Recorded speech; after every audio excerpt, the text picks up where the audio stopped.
It's Thursday, it's 10 a.m. in the UK, and it's time for, I haven't got the title. It's Thursday, it's 10 o'clock. Must be Blabbing for Britain. And it's Blabbing for Britain, episode 142. And we say good morning to Tish. Good morning, Tish. And also, Jordan may be watching us as well. So thank you for the welcome. And I'm just waiting for Mr. Peter Stewart, who's trying to, well, he's not on camera, so we'll leave. As soon as Peter gives me a thumbs up, I shall, right, okay. That was quick. So good morning, viewers. This is Stephen, and good morning, Peter. Good morning. Right, weather report. Sunny, sorry. Yep, no, carry on. It's sunny and warm, isn't it? Sunny and warm, but not in this room. You've no heating then? I've got heating on it, but it's no central heating or anything like that. Right. Now, there are normally 4 of us, but only 2 of us get up early enough to actually appear on the show. John and Stephen must be around somewhere. We've not heard from them, so we'll carry on regardless, really. Now, our Prime Minister today is in the UN because we have identified, or our police have identified, the 2 people responsible for the Novichok poisoning in Salisbury. And it's complicated, isn't it? Well, the actual fact that they are implicated in it, and they've got evidence, circumstantial evidence, which shows that they were there and they're employed by the Russians security services. And what's your thoughts, Peter? The Russians will just get away with it, as usual. I think that's it. Yeah. I mean, you do the deed, you go back to Russia, and we can't do anything, can we?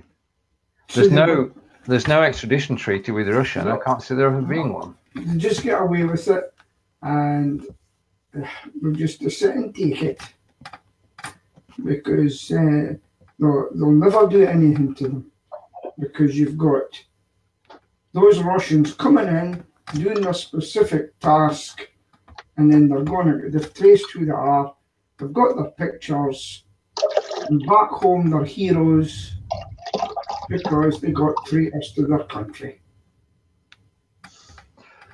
John's got a very good microphone and it's picking up. It sounds like, well, I'm not going to say what it sounded like, John, but I'm going to switch your mic back on now.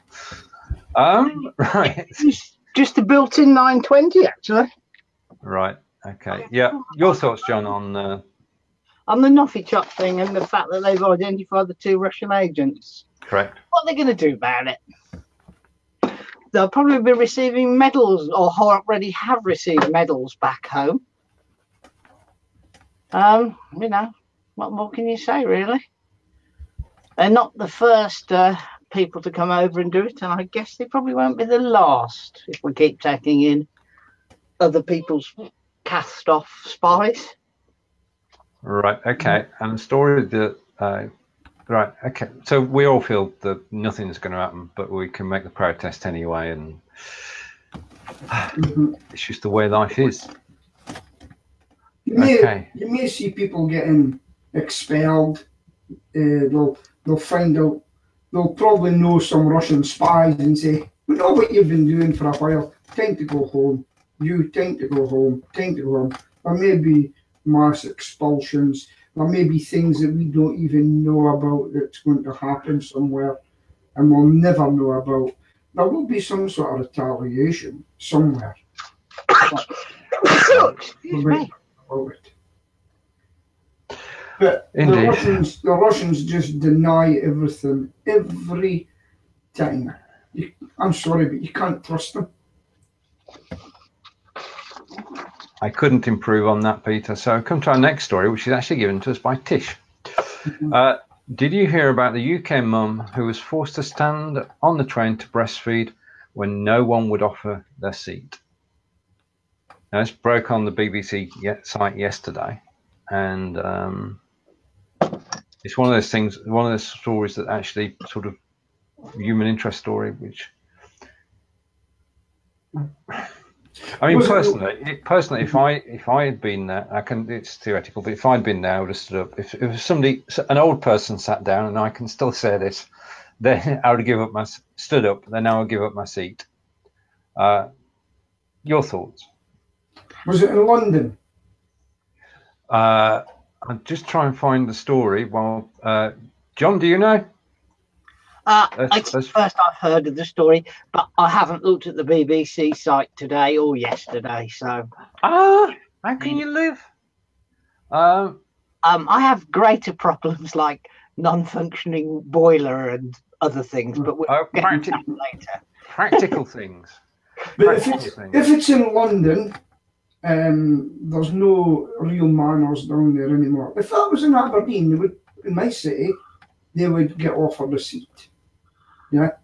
Yeah.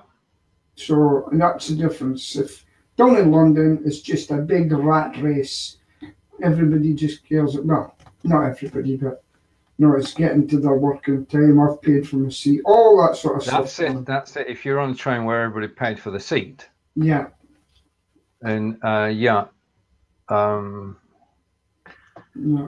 Yeah. Right. Okay. Some of these people have to travel a couple of hours to go to their work in a packed train, or they treat them like cattle. And there's your answer. It was London. There you go. Nothing surprises me.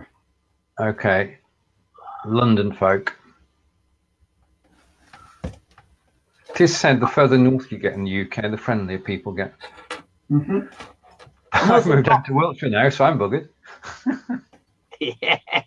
The further west as well. The further west. Okay. So the further north and the further west. The further south you get, the posher they get. All right. I can't find that story anywhere. I mean, we're of an age when we're brought up, gentlemen were gentlemen, and gentlemen would open the door and he would give up his seat, and that was just part of normal everyday life etiquette. What I did see on the internet recently in London was 2 wheelchair people physically fighting to get on a bus in the wheelchairs, and both of them are on the floor to get the space. And there's only a single space, isn't it? That's the rage everybody's. That's what's happening in the world now, And here's the other thing. Guys have actually been, if someone holds the door open to a woman, one woman says, I'm quite capable of doing it myself, I've actually had that happen to me. Yeah. So I was brought up in the times when gentlemen were gentlemen. Yeah. And ladies were ladies, and she just hurried at me and walked off. Yeah. Yeah. Probably one of these new age women that... Well, talking of new age women, John here had a shock on Friday night. I'm happily pushing my trolley round in Lidl, and I go round into the wine section, and there's 2 young ladies, and I'm talking young here, they were in their early 20s, snogging in the middle of Lidl. Yeah.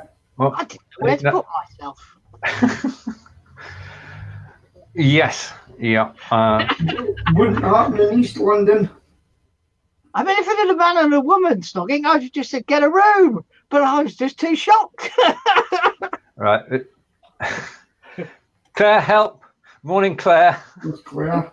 And Claire says, I'll have to give up back to the previous question, I'll have to give up my seat and open doors for people. It's good manners. Exactly. Yeah. It is good manners. Yeah. And it's also good manners not to snog in the supermarket, whether you be female and female, male and female, male and male. Yeah. You're not supposed to do that in the aisles. No.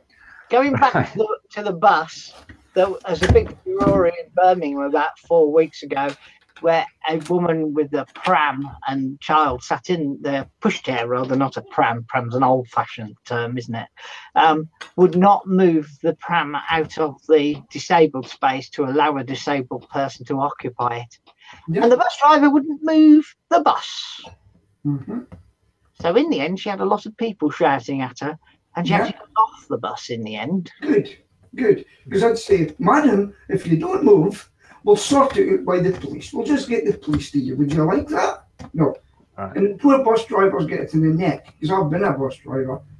There's not much we can do with no authority in a bus. But he wouldn't move because the disabled scooter, I suppose is what you might term it, was in the alley, and even with the brakes on, she may well have still slid into somebody if he hit. That's the best thing to do. I'll just wait for the police to come and they'll sort it out for you, madam. Right. Back to the train and breastfeeding story, which is probably going to stay with us throughout the show, together with the image of 2 young ladies in the aisle at John's local supermarket. And just a clarification from Tish, she had been travelling from Wickford to London. Now here I'm going to play total England. Where the hell is Wickford? Well, yeah. I mean, that was my question. Where's Wickford? Quick, somebody find it. Say good morning to Kelly. And Claire sees it as a celebration of being young and in love, John. And you should reframe what you saw as two people who just, the world just disappeared for a moment. There's a time and a place. Right, and Kelly's going back to the train story as well. I gave up my seat before and opened a few doors for people in a Canadian way. So it's not just a British thing. It's not just a gentleman in Britain. It's a gentleman in Canada. Wickford, so there you are. Wickford's in Essex. Well, and all right, okay. And Claire, back to Claire. I mean, being a gentleman or a lady is an international thing if you're brought up proper. Yeah. Right, okay. I'm going to try and keep away from that one for a moment. Okay, and I like Claire's thoughts on this as well, because this is Burberry have said that they're going to stop burning unsold goods and using real fur. No, that's two separate things. Yeah.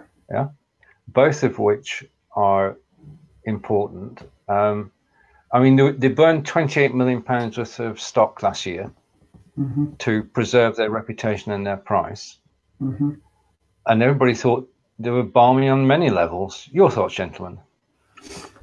The environmental effect of burning, because £28 million worth of stock, I know it's expensive goods, there's still got to be a fair old whack of it.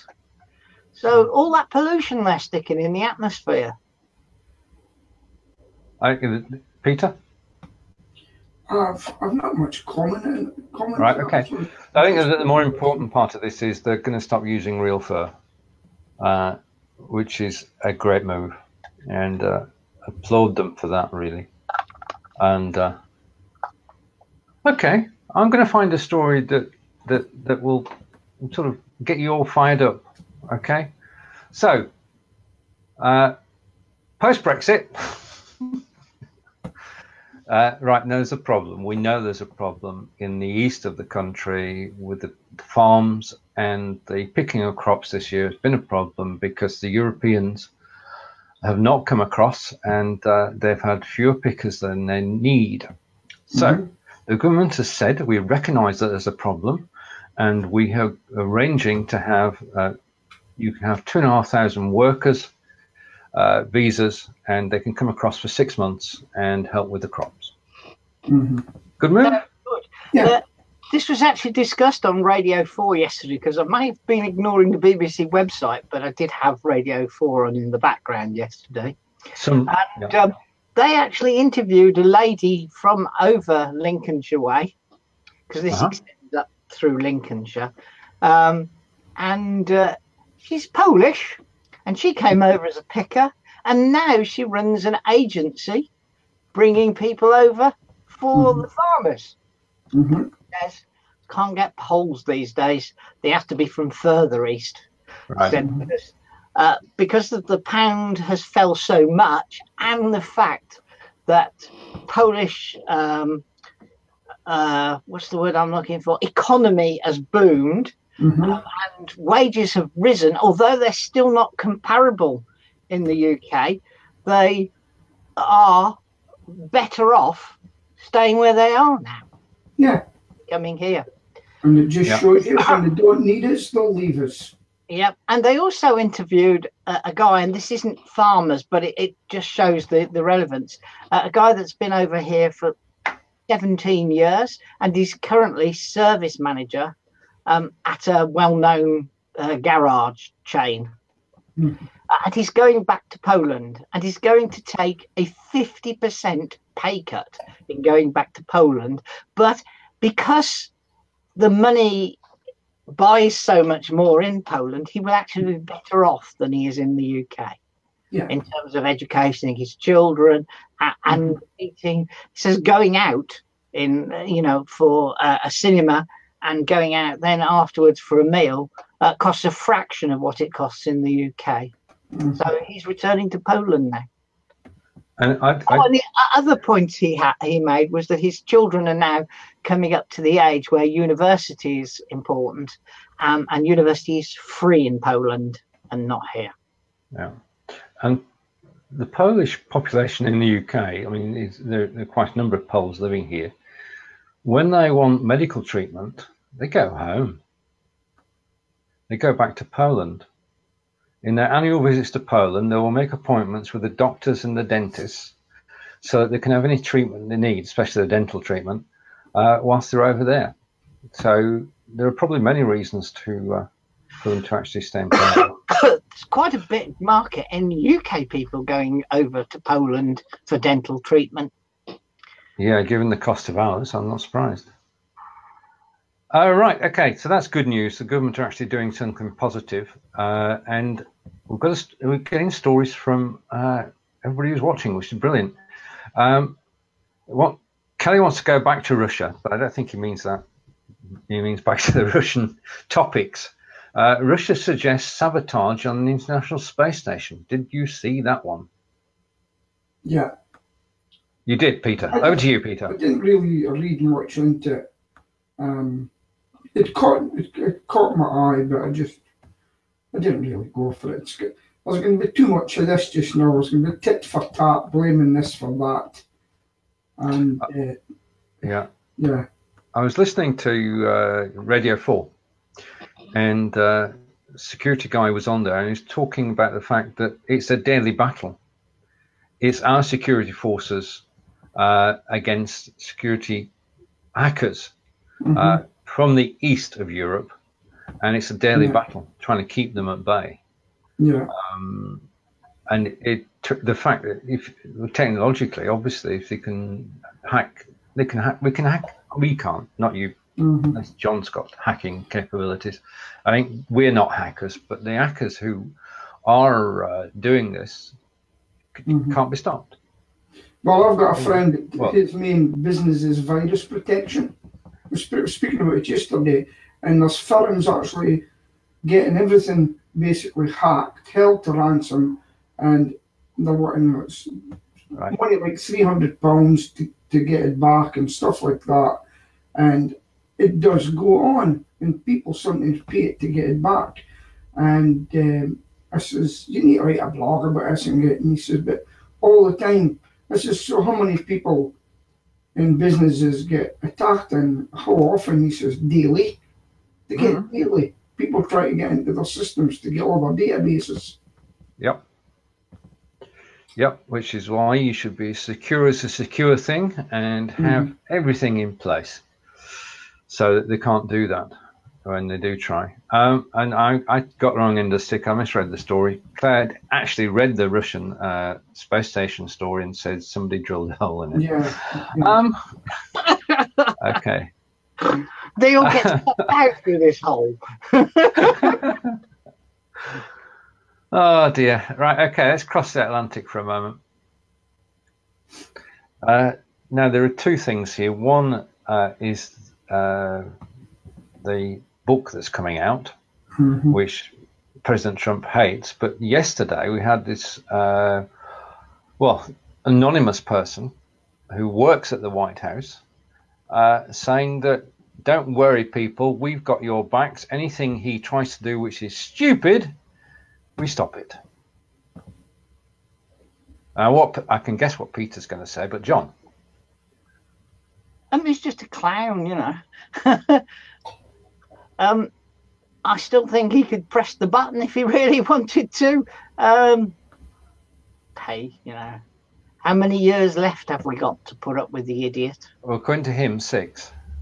According to Why, the does he majority. think he's going to get re-elected, does he? Yeah, according to half the population too. But we'll know more in October because the elections take place in October, and if the Democrats get control of Congress, anything can happen. Peter, I'm fed up with it now. I'm fed up with it. All the want to. I've never seen a president apart from Ronald Reagan. I've never seen so many people wanting to try and get somebody out because they didn't win, and they've got people inside who are more to the left. And sorry, these are card-paying members of the Republican Party. Well, they don't like him either because they think he shouldn't have got in either because he was a maverick, and he didn't stay to the traditional system, and that's what's bugging them. One thing we do know, there aren't too many Democrats in the White House at the moment. I just want to go back to something Kelly said, and space station story wasn't a joke. We didn't mean that. It's just a British sense of humour, Kelly. And Claire's counting the days. Claire says there are 6.5 years to go. But I mean, to a certain extent, he's Teflon coated. I mean, he's going to be there for at least one term, because well, we'll see. But it'd be interesting to see what happens in October when they have the elections, and if the Republicans win in October, then we're stuffed, John and I, and Claire, and Kelly. But I don't think that's going to be the case. Okay, so it's not a non-story, Peter, but it is indicative of the fact that. In fact, I just bought yesterday. I bought Sean Spicer's book. Right. Okay. Yes. So good. I haven't turned the page yet, but I bought it. I said, "Oh, I must watch this." And well, I bet it's an interesting story. Mm-hmm. Yeah. Let us know. Let us know what he had to say. Yeah. Right. Okay. Let's get some good news stories. Okay. British music exports reach new peak. Now, there's no tagline to this, which is bad. It's just a fact that 35% of our music is exported to the United States, the other 30% to Europe, and we're selling more music abroad than we ever have done before. Who do you think the top-selling artist is? Would it be Ed Sheeran by any chance? That's close. Well done. I just popped over to the BBC page and there's a picture of it underneath the very headline you've just displayed. Correct. And then below that, there's an actual list of the top-selling records, but unfortunately, it's not the list that the British artists. It's a list of all artists. Because I was hoping to bring that in and quiz us all on the top 10 and how many were recognised. But in the UK, in total, UK artists accounted for 1 in every 8 albums sold worldwide in 2017. So are we punching above our weight or what? Or is our music just so good? I think our music's just so good. Yeah. There's also dire rubbish as well. But it's only the best music sells well. Claire, and back to Ed Sheeran. His tweets are getting more and more desperate. We think he just. All right. Okay. Now this is not Ed Sheeran.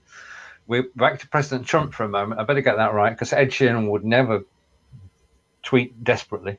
But Claire is saying the president's tweets are getting more and more desperate. Yeah. And yes, there's certain events taking place which will sort of in October time will come to fruition and we'll know more. Back to the music. Tish is saying Adelaide, yes, most certainly in the top 10. Adele. Sorry, it's okay. I do this occasionally. I mispronounced Arkansas the other day. Arkansas. No, shut up. Right, and you.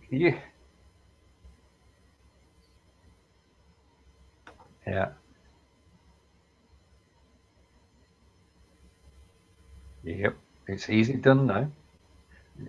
Say it as it's spelt.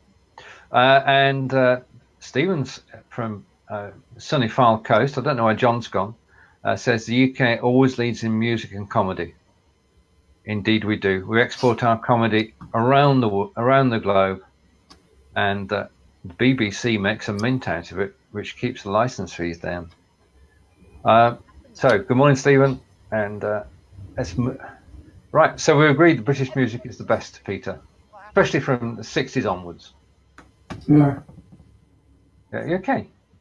Aye. It disappeared. I just wondered what happened. Right. John? Hello? Are you there?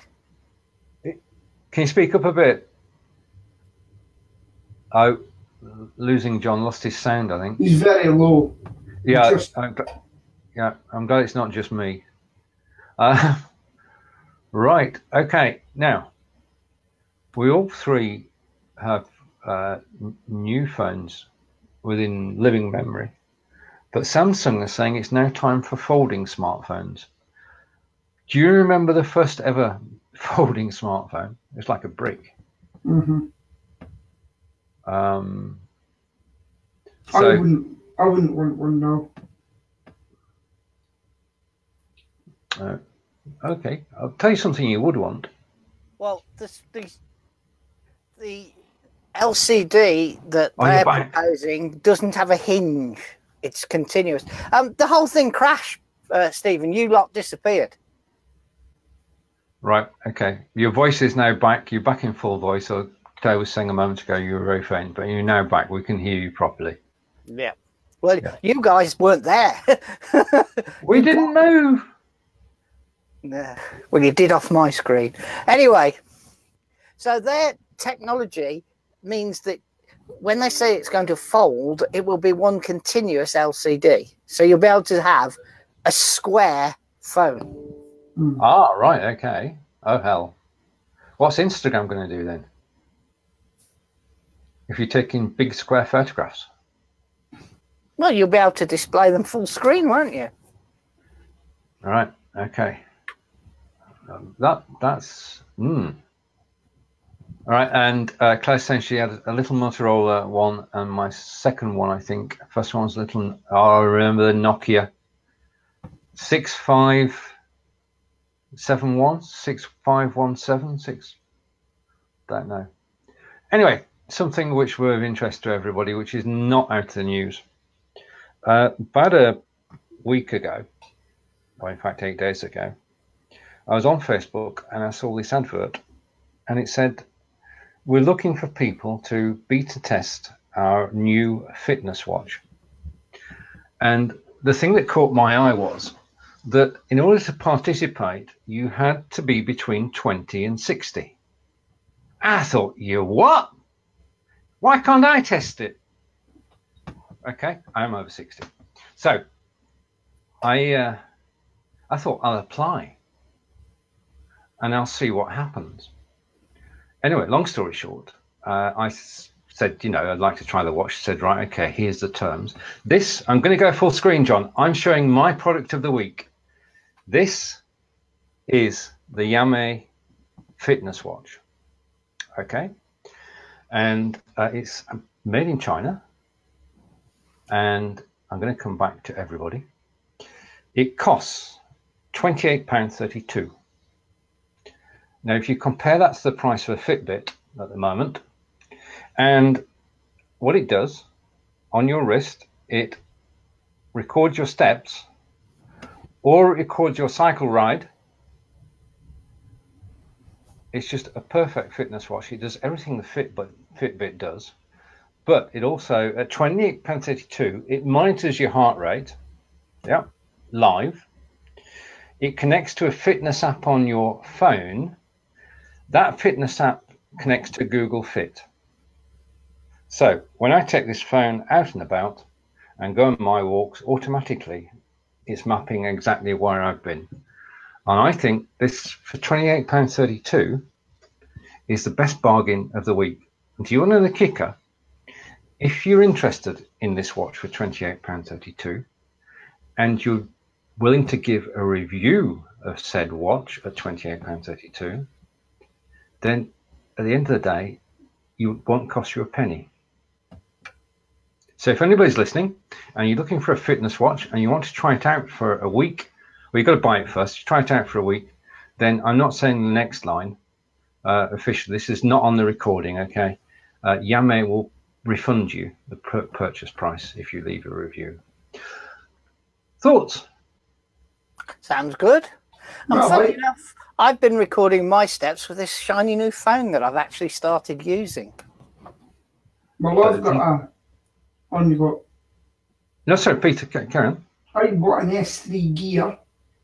That does okay. But it doesn't do all that because it's not working properly with my phone. I can't get my text onto it.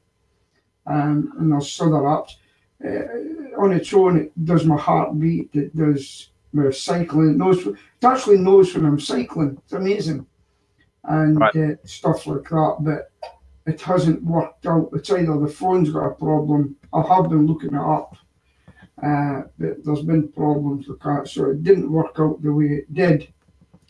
But my best bit of kit bought recently was £75, and it was an earphone with a mic for my cycling, and I tape it on to make it stay in, and that way everybody in the cycling group is happy. But it seems a good watch. It is. I've been testing it. I'm most impressed by it. The only thing that is a pain in the the only minor thing, people get the watch. And I'm going to go full screen again in a moment. And they ask, how do you charge it? Now, if you can see the metal contacts at the top, you actually plug it into a USB port, unsheathed, I think is the right word, and play with fire, and it will happily charge itself. But it doesn't, from a British standards point of view, a British safety point of view, you think, well, it should have more than that. It should have its own charger. It doesn't have its own charger, but it does plug into any USB port and it does charge. So that's the only downside I found. Back to a question from, say hello to Jason. And Claire is saying she's been resisting a Fitbit. This just works, Claire. I'll send you a link afterwards. If you want. That's why President Trump has actually put tariffs on the China's goods. Well, because they're so cheap. Yeah. Well, yeah, indeed. But I mean, even so, I mean, we are the consumer. I mean, we don't complain about cheap shoes or cheap socks or cheap anything. We just buy it. I mean, we've got more low-cost shops that sell at low prices than anything else in the high street. Well, that and charity shops. And Kelly, so it has GPS in it. No, I think that may be coincidental. Because it's linked from the app that goes with the watch, and the app that goes with the watch links to Google Fit, and Fit is the one that's actually doing the mapping. So you could do it if you had your mobile phone with you. It's just sweet that the integration is there. And so does Google Fit record your route? Google knows where you are every moment of the day. If you've got an electronic device turned on, they know about it. So if you've got your phone with you, whether you do anything or not, if you're on Android, they know where you are. Yes. You've got to take that as read. Yeah. John? Fair? Yeah, actually, a young lady on our local Facebook page, Alton Facebook page, she said she'd lost her phone. And when I showed her that if she logged into a Google account, she could then see where her phone was and even make a noise for 2 minutes, even if it was in silent mode. She was gobsmacked. So there is a positive side to Google knows where your phone is as opposed to where you are. Yeah. But Google Maps will map exactly where you're going. It's not quite as accurate as probably the one you've got, Peter. Yeah. We've got a guest with us this week. Oh. Morning, Stephen. Hi, guys. How are we? We're good. We're just talking about fitness watches and the fact that I've been road testing this fitness watch because I got annoyed. They said it was only for people between 20 and 60. So I got annoyed. I contacted them. I bought it. And the deal is that when I post a review, I'll get my £28.32 back. The other thing is that the £28.32 is considerably less expensive than the Fitbit, which is far more expensive. And Claire's saying it will be interesting to see how well it lasts, although I know people with Fitbits who've had problems with them falling apart. I just want to, just a word in Fitbit's defense. He said, okay, Peter? No, I'm not answering it. All right. This is my Fitbit. I'll go full screen again. By the way, when you go full screen, you're not going full screen. Oh, I am. You just can't see it. All right, okay. Unless you're watching on Facebook as well. No, no. This is my 5-year-old Fitbit, and as you can see, I don't have the contact protector on anymore. It still works. It's still showing my steps, and in actual fact, one of the things I did during the testing of the watch was to wear the Fitbit at the same time. I thought that was a fair test. Right. Okay, so what's happening in Stoke, Stephen? Those Yamays are available as cheap as £12 on eBay. But you don't get your £12 back. No, but I'm just saying if you miss the opportunity, you can buy them for £12. I suspect they're being sent from China, but... Yeah. I had to buy the watch at a certain price, it was said. So I did. And I was full screen, Peter. Tish has just confirmed. I thought it used to come up full screen here. Well, you should see, when I do this, you should see on the top right-hand corner of your screen that the screen is actually changing. Yeah. You should see an orange thing coming up. Yeah. And when I put myself full screen, you should see that top right as well. No. There's nothing. No, you don't. Disappears. No, we don't see anything. Okay, trust me then. Stephen's gone black. Stephen's gone. Right, okay. Right, so that's my first advert of the week, which is for Yamay fitness watches. Okay, which are very good.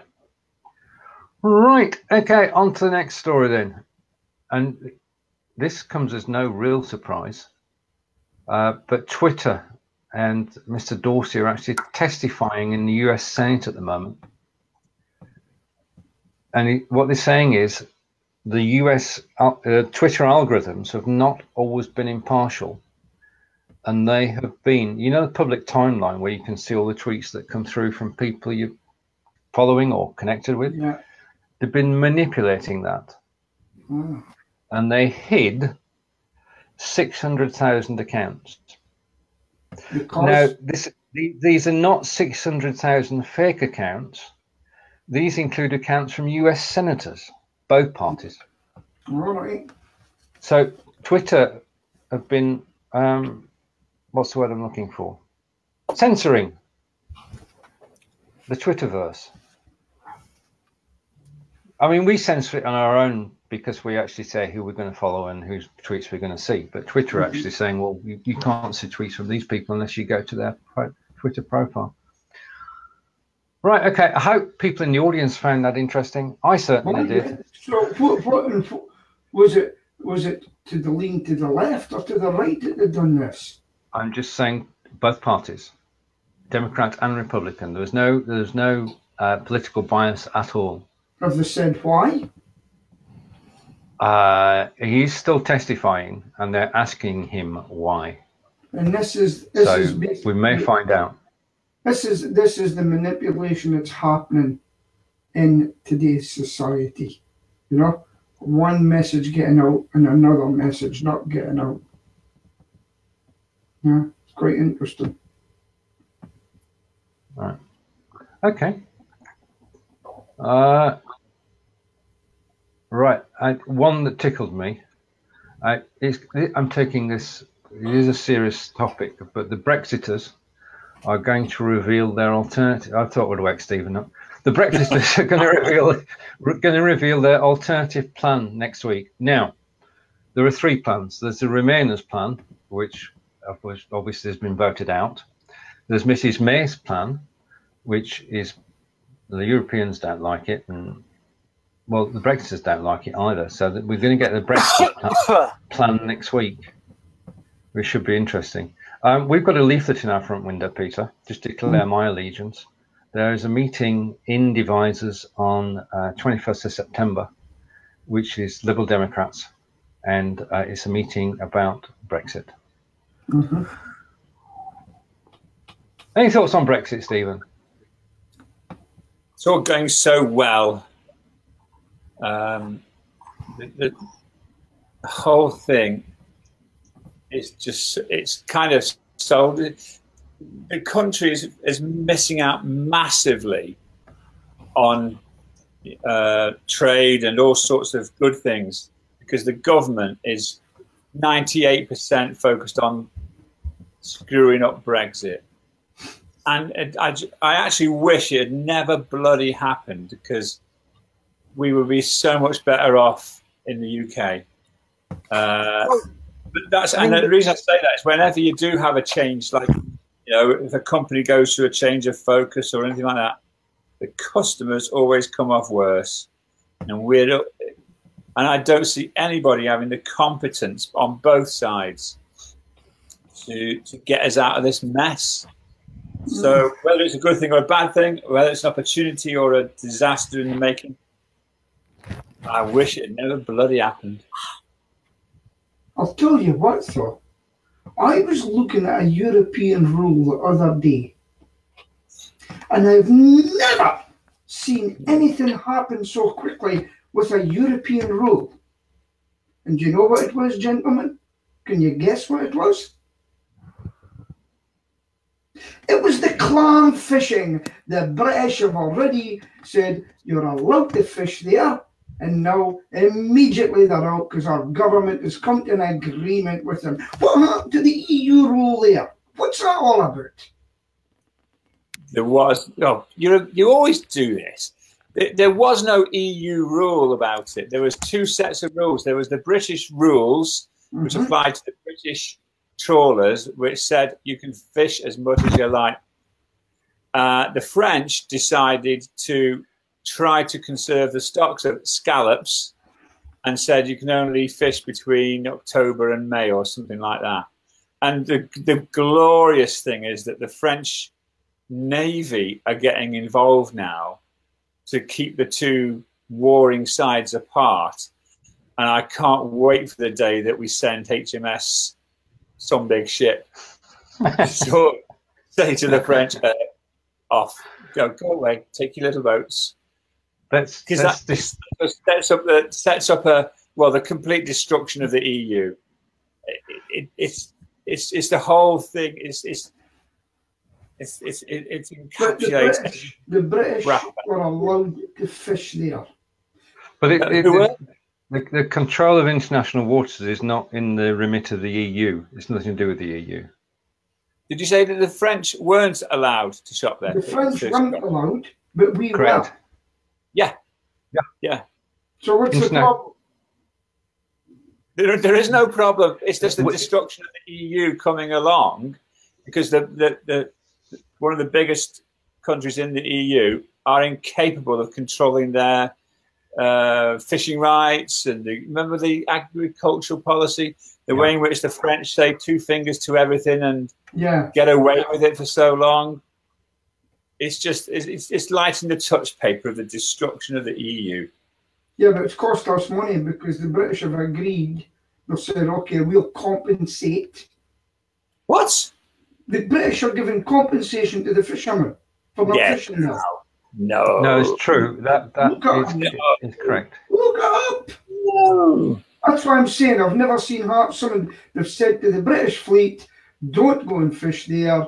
We will give you compensation for it. Am I correct, Stephen? Yeah, there's been a compromise reached where fishermen will not fish. They've got to stay in port to prevent all-out war and destruction of the French fleet of fishermen. And we're paying for it.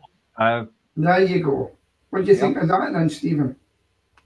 That's pathetic, I think. There you go.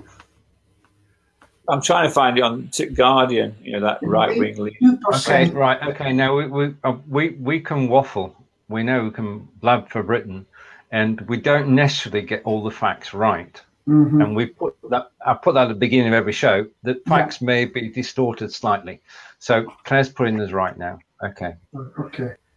They shouldn't have been fishing during the breeding season to conserve stocks.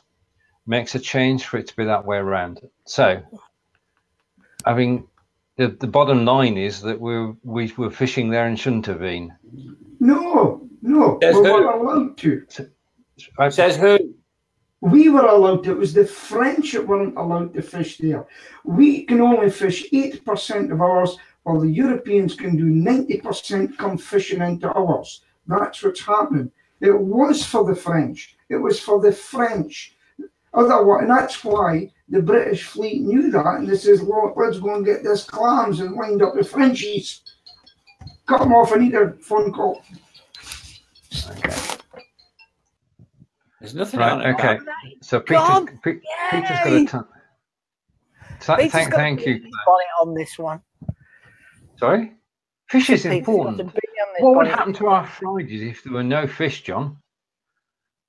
Well, yeah, but this is the same as Iceland and the Cod Wars, where nobody was supposed to fish during the breeding season, and yet people from all over Europe fish during the breeding season.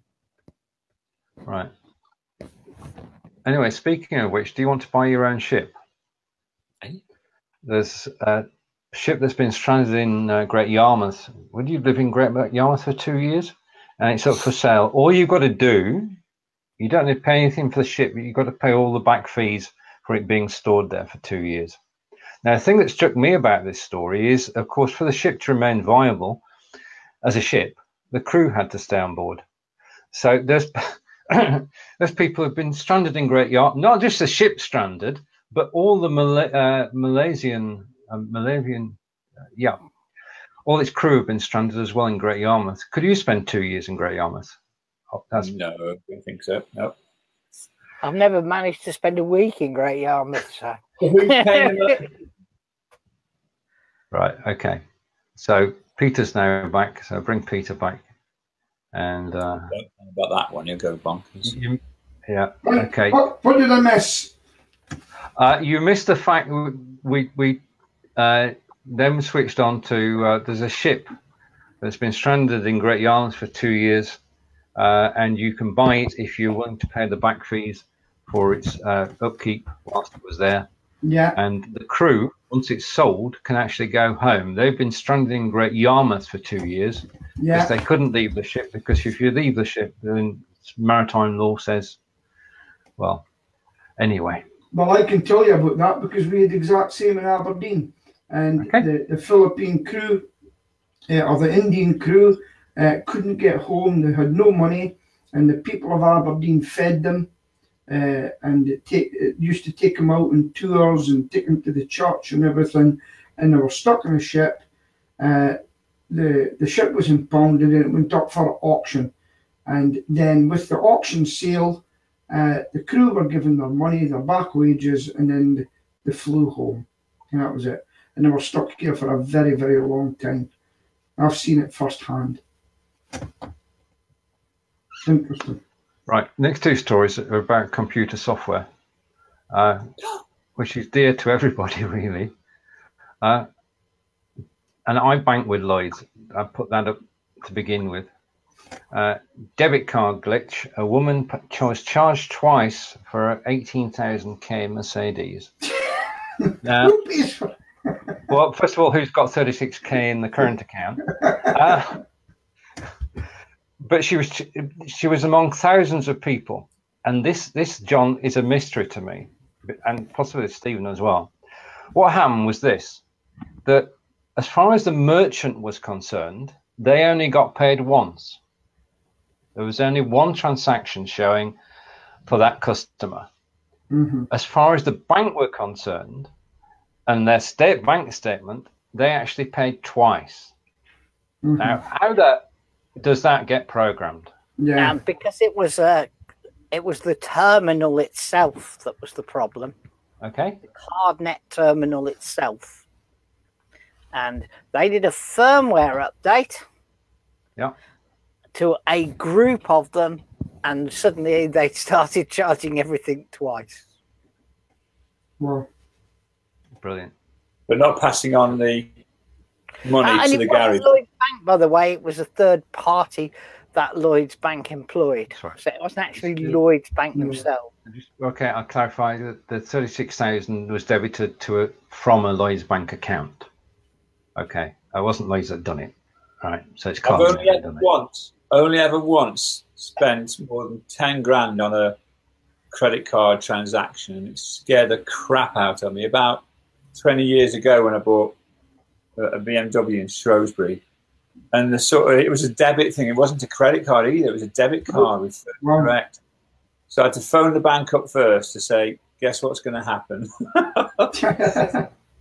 And that's okay, sir. That'll be fine. And I think, oh, here we go. So I put my card in, and it went through. And I thought that was so stressful. I mean, really, wasn't it? I paid for my wife's car, which was just shy of 10 grand by debit card last year when I bought her a new car. Scary. I simply logged in, moved the money from the deposit account to the current account, then drove down the road and gave my card in, and it just happened.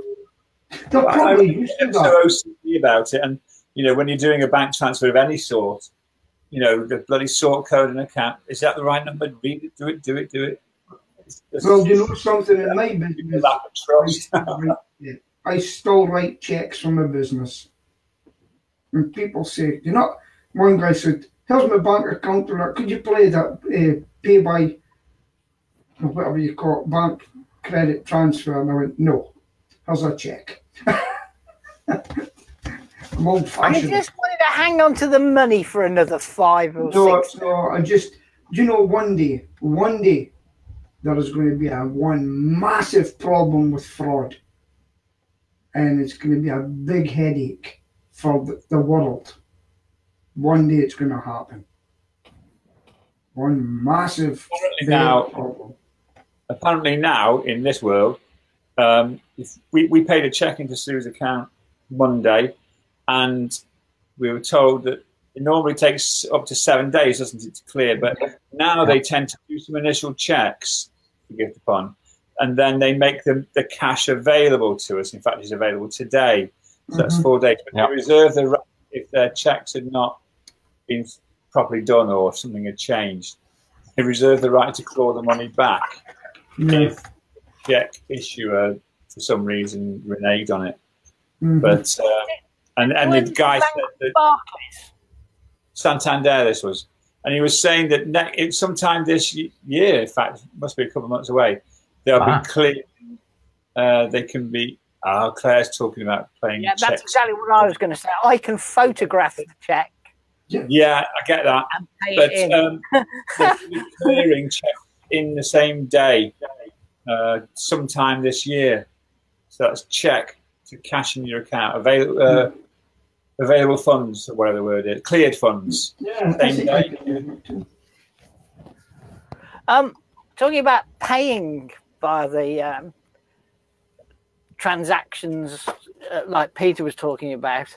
I mean, here's an example. I have an invoice here for 200 quid, which is the deposit for my daughter's photographer for her wedding. I paid that by bank transfer, but when I pay it, I have to log into this little machine, and I have to put the bank sort code of the person I'm paying and the account number, and that is then transmitted across, and it checks it to see if it's valid before it transfers the money. What it then does is, when it's valid, it gives me an 8-digit number on here, and I have to key that 8-digit number into to make the transaction happen. So there's a lot more checking on it now than there used to be. I use PayPal. Anybody else? Yeah, I use PayPal for almost everything. Yeah. To pay people. To receive and pay. Both to receive and pay. Oh yeah.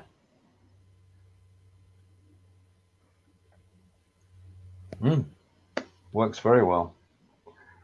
They're a bit stiff on the currency charges though, but can't have everything. Yeah, They've got to get paid for something. Today's PayPal rate is 1.228, whereas the bank rate is 1.27 something. Yeah.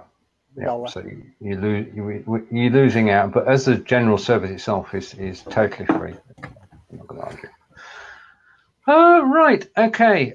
Just a quick advertisement, final one of the day. On this channel, BeLive in 5 page at 4 p.m. today, which is 11 a.m. in the UK, but it's 8 a.m. in San Diego and Los Angeles. And I'll be joined today by Linda West and Raven Blair Glover, whose book John and I bought. And she'll be talking about... Right. So that's before we go on to the book, that's at 4 p.m. today, and that should be a good show. Linda, we did the show last week. Linda couldn't get a signal at home. The internet went out. So she drove out and she did the whole show via mobile, and it just worked beautifully. Which reminds me of a program called I Live Here, which is on a Tuesday at 2 o'clock. You put your thumbs down about the book then, John? Oh, come on. The first version was just unreadable. The words ran into each other. And then when I did get a readable version, most of it was just garbage quotes from and excerpts from other people's shows and lives. But for 99 cents, I suppose it wasn't the end of the world. Well, we did help make it a bestseller, John. We helped a friend along, made the book a bestseller on Amazon. And but the first version was pants. I mean, it wasn't proofread. It not only wasn't it formatted for the Kindle, it never went anywhere near a formatter. It chose a font that looked, well, pants is my description. John probably got the descriptions as well. If you're going to put a book on Kindle, it's just so easy to run it through the formatting system to get everything right. There were no spaces between the words in paragraphs.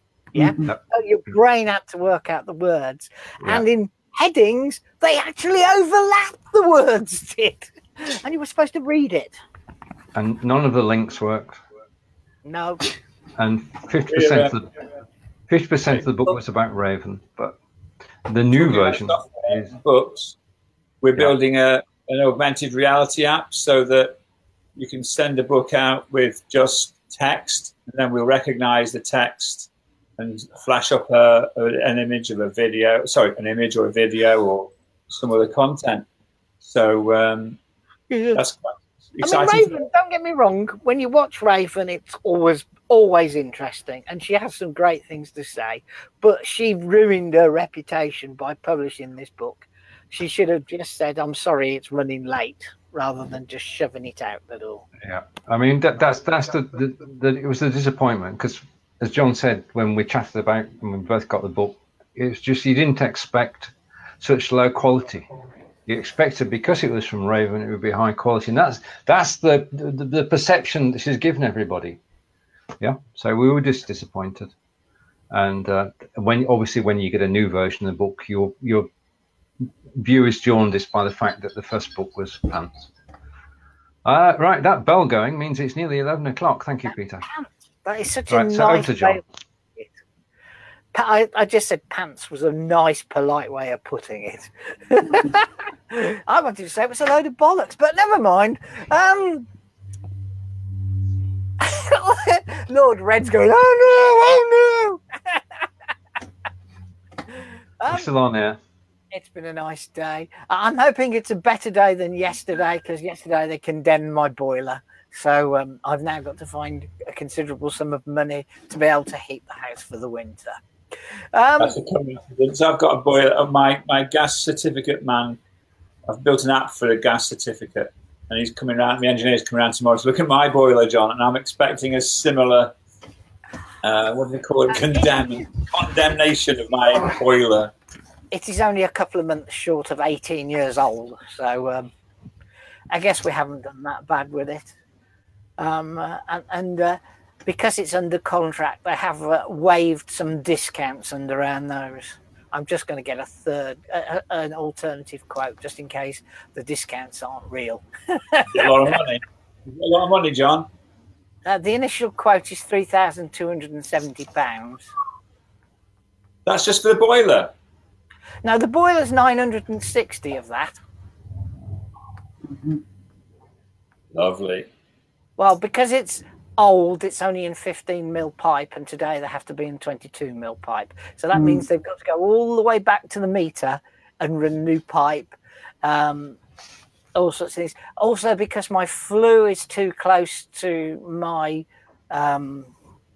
conservatory, plastic conservatory, it's got to have an extension that takes it up in the air so as it's clearer. So there's all sorts of things, because when it was originally put in, and this isn't the boiler that was put in there, it was when we had the extension built, the original boiler was moved there, and subsequently we've had a new boiler. Now we really need another one.